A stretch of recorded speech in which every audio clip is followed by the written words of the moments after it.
अच्छा जी, तो इसको हम जल्दी से कवर करें।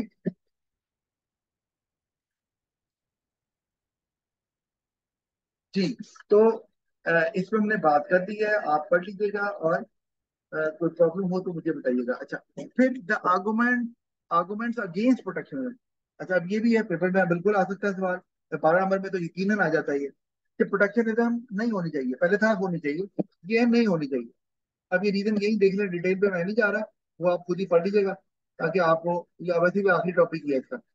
अच्छा, पहला point, to prevent countries from specialising in the products in which they have a comparative advantage, this can lower global output and living standard. एक ये वजह कि अगर आप ट्रेड बैरियर लगाएंगे, तो वो कंट्री जो स्पेशलाइजेशन करते हैं वो ट्रेड नहीं कर पाएंगे।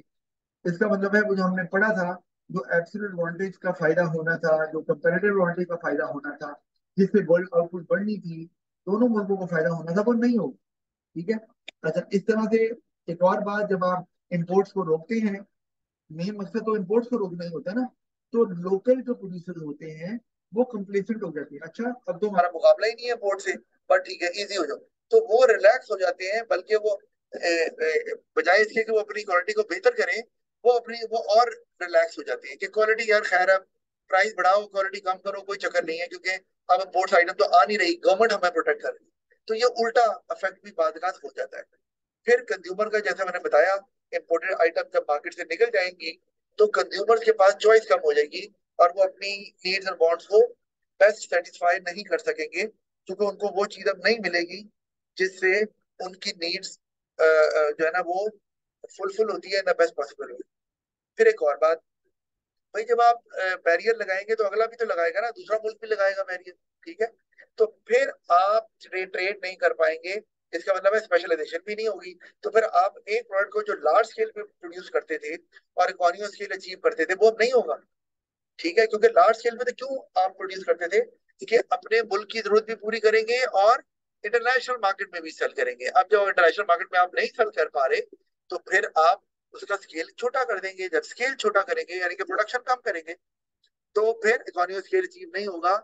यानी कि आपको जो आपकी जो प्रोडक्ट बन रही है मुल्क के अंदर, उसको बनाने की कॉस्ट ज्यादा हो जाएगी, और उसका इम्पैक्ट हायर प्राइसेस की शक्ल में आएगा, और कंज्यूमर्स को ज्यादा प्राइस पे करनी पड़ेगी उसी प्रोडक्ट के लिए जो वो पहले सस्ता ले रहे थे, क्योंकि इकोनॉमी ऑफ स्केल तो नहीं अचीव हो रहा। अच्छा, फिर reduce firms choice of raw materials and capital goods which may increase cost of production। ये भी प्रॉब्लम। आप रॉ मटेरियल बाहर से लेते थे हाई क्वालिटी का, या फार्मर्स पेस्टिसाइड्स लेते थे बड़ी हाई क्वालिटी का बाहर से। अब वो प्रोटेक्शनिज्म आ गया, इंपोर्ट्स नहीं आ रही, तो उससे आपकी लोकल प्रोडक्शन पे भी इम्पैक्ट आ जाएगा। क्यों? आपको इक्विपमेंट नहीं मिल रही जो इंपोर्ट करते थे, टेक्नोलॉजी नहीं ले पा रहे, रॉ मटेरियल नहीं ले पा रहे, तो आपकी प्रोडक्शन जो है ना, उसकी क्वालिटी पे भी इम्पैक्ट आएगा, कॉस्ट पे भी इम्पैक्ट आएगा, तो उसका नुकसान आपके मुल्क के लोगों को भी होगा। अच्छा, फिर result in trade war with tariff pushing up prices. जारी बात है, जब दोनों मुल्क लगाएंगे टैरिफ, आप देख लो, जो मुल्क आपस में प्रोटेक्शनिज्म ज्यादा लगाते हैं उनके दरमियान ताल्लुकात अच्छे नहीं है। मैंने आपको मिसाल दी, चाइना और यूएसए ताल्लुकात अच्छे नहीं है, पाकिस्तान और इंडिया ताल्लुकात बिल्कुल भी अच्छे नहीं है। लेकिन वो मुल्क जो जिनमें ये प्रोटेक्शनिज्म नहीं लगता, जैसे जहां पर ट्रेड फ्री होती है, जैसे यूरोपियन यूनियन का आपने नाम सुना होगा, तो यूरोपियन यूनियन में जितने भी कंट्रीज हैं उनके दरमियान तो बहुत अच्छे ताल्लुकात हैं। क्यों? ट्रेड होती है।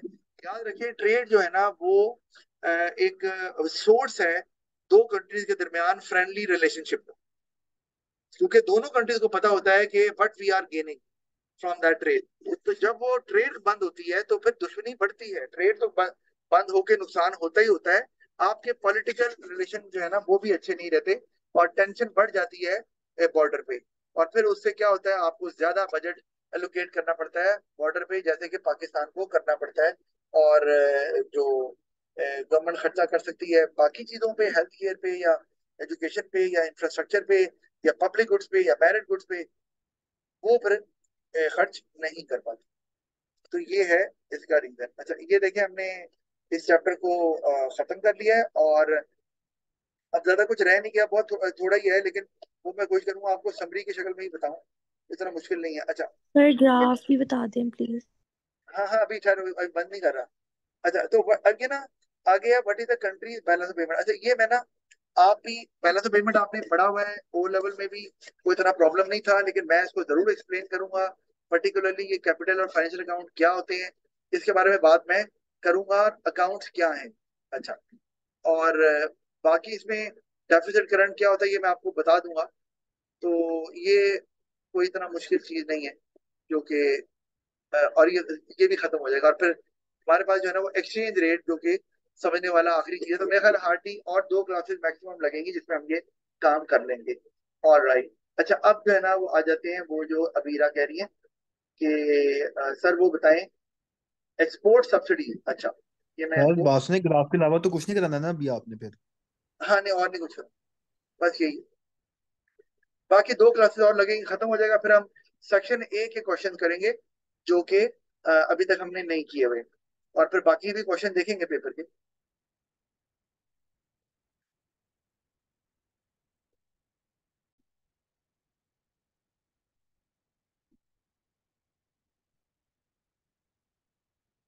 अच्छा जी ये देखें,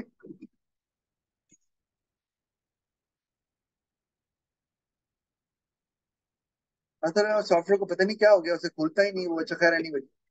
अच्छा अब ये देखें जी, हम यहाँ पर डायग्राम बनाते हैं, और यहाँ हमने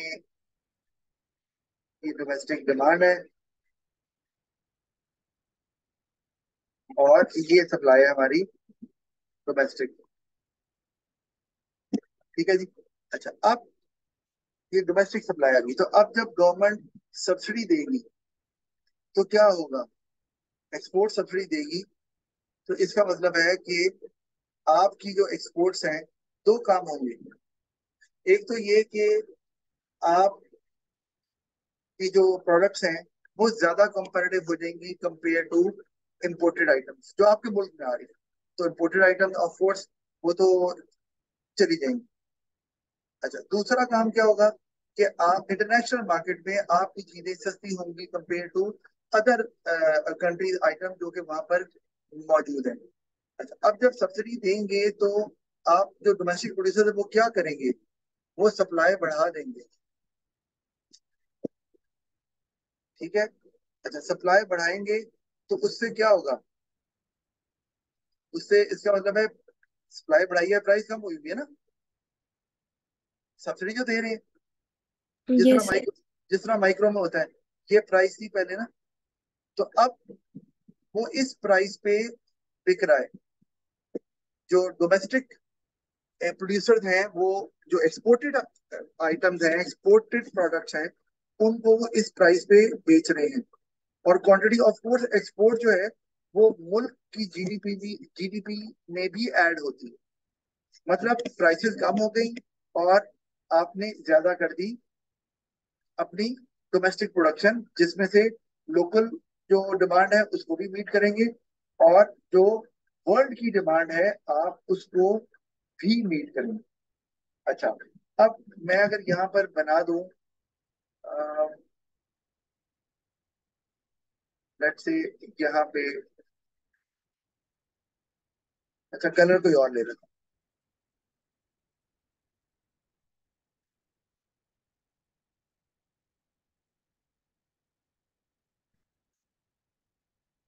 अच्छा अब आप गौर करो, पहले अगर हम वर्ल्ड की बात करें तो पहले जो लोकल प्रोड्यूसर थे वो कितनी वर्ल्ड की सप्लाई कर रहे थे, बताओ। अगर ये वर्ल्ड सप्लाई है, ठीक है, और वर्ल्ड सप्लाई मैंने क्यों कंप्लीटली हॉरिजॉन्टल की हुई है, क्योंकि इसका हमारे मुल्क में कीमतों से कोई ताल्लुक नहीं। मेरा समझ आ रही है। Yes sir. अच्छा अब ये कि अब अगर प्राइस P1 थी, पहले प्राइस P थी, आप ऐसे ले लो, प्राइस P थी, तो P प्राइस पे आप कितना प्रोड्यूस करने के लिए तैयार होंगे। वर्ल्ड सप्लाई यहाँ क्यों? P1 पे है, ठीक है, तो उसमें अब आप गौर करो, P1 पे आप देखें तो इससे आगे नहीं जाने वाले। आपके प्रोड्यूसर कहते हैं भाई हम P1 पे इससे ज्यादा प्रोड्यूस नहीं करेंगे, नहीं देंगे। तो वर्ल्ड सप्लाई में सिर्फ इतनी सी कंट्रीब्यूशन हो रही है आपके लोकल प्रोड्यूसर्स। तो बाकी जो वर्ल्ड सप्लाई आपको नजर आ रही है, मतलब वो सारी की सारी आपकी कोई और जो बाकी प्रोडक्ट्स हैं दूसरे मुल्कों की वो पूरी करें। ऐसे ही है ना? Yes sir. अच्छा, तो अब जब एक्सपोर्ट सब्सिडी मिल गई, तो एक्सपोर्ट सब्सिडी मिलने से क्या हुआ? अब प्रोड्यूसर ज्यादा बनाने के लिए तैयार हो गए, वो आगे चले गए, ये देखो। तो अब आप गौर करो, तो अब ये वर्ल्ड सप्लाई में ये कहाँ तक पहुंच, यहाँ तक अब वो तैयार है। ये इसका मतलब है वर्ल्ड सप्लाई में आपके लोकल प्रोड्यूसर्स की कंट्रीब्यूशन ज्यादा हो गई। पहले वो यहाँ मौजूद थे Q0 पे, अब वो आगे हैं यहाँ पर, लेट से मैं से कहता हूँ Q11। तो एक्सपोर्ट सब्सिडी का ये फायदा हो रहा है कि वर्ल्ड सप्लाई में आपके लोकल प्रोड्यूसर्स की कंट्रीब्यूशन ज्यादा हो रही है, तो ऑफ कोर्स इसका मतलब है आपकी एक्सपोर्ट ज्यादा होंगी। समझ आ रही है बात की? Yes sir. यही बताना था आपको मैंने, एक्सपोर्ट सब्सिडी का इम्पैक्ट ये होगा। ठीक है सर, आगे समझ।